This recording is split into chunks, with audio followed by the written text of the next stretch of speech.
ایک شخص ہے جس کا نام ہے حفاف ابن محند راسبی ازدی بصری، مولا امیر المومنین کے اصحاب میں سے ہے، مولا حسن کے اصحاب میں سے ہے، مولا حسین کے اصحاب میں سے۔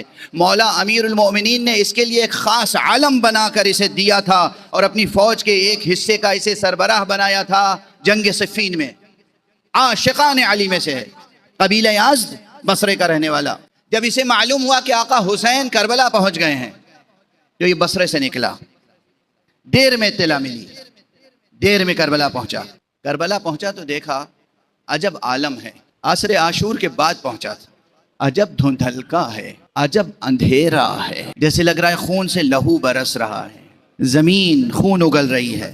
سیدھا گیا رئیس لشکر کفار، رئیس لشکر فساق، رئیس لشکر فجار عمر ابن سعد کے سامنے پہنچ گیا۔ کہا حسین کہاں ہیں؟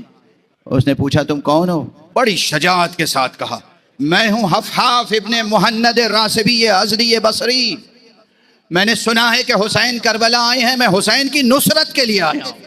اس نے غور سے دیکھا، اس کے بعد خود اس نے اور اس کے قریب بیٹھے ہوئے لوگوں نے کہا ہم نے حسین کو قتل کر دیا، جو بھی حسین کے ساتھ تھے سب کو قتل کر دیا، دیکھتے نہیں ہو حسین کے خیمے جل رہے ہیں۔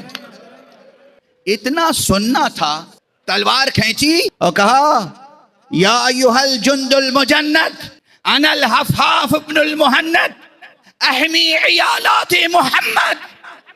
پہچان لو لشکریوں، فوجیوں، دشمنوں، ظالموں، پہچان لو کہ میں کون ہوں، میں حفاف ابن محمد ہوں اور آج آل محمد کی نصرت کر رہا ہوں۔ اور بے جگری کے ساتھ لڑا، ایسا جہاد کیا ہے کہ پھر فوجوں کے قدم اکھڑ گئے، پرے کے پرے بکھر گئے، یہاں تک کہ جو سامنے آتا تھا قتل کر دیتا تھا۔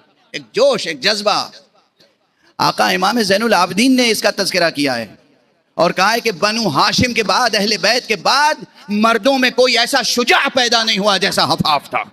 جنگ کرتا رہا یہاں تک کہ عمر سعد نے کہا احملو من کل جانب، ارے اسے ہر طرف سے گھیر لو، یہ اس طرح زیر ہونے والا نہیں ہے۔ اور پھر وہی ہوا، فوجوں نے ہر طرف سے گھیرا اور اب اسی طرح گویا مماثلت پیدا ہو گئی، جیسے آقا شہید ہوئے تھے، جس کے ہاتھ میں جو اسلحہ تھا وہ آقا کے اس جانثار پر استعمال کر رہا تھا، تیر اس کی طرف پھینکے جا رہے ہیں، نیزے اس کو چبھائے جا رہے ہیں، شمشیر سے اسے زخمی کیا جا رہا ہے۔ زمین پر آتے آتے اس نے کہا یا ابن رسول اللہ علیک منی السلام، فرزند رسول آپ پر میرا سلام ہو، شرمندہ ہوں، نادم ہوں، پہلے نہیں پہنچ سکا مگر آقا جان نذر کر رہا ہوں، قبول فرما۔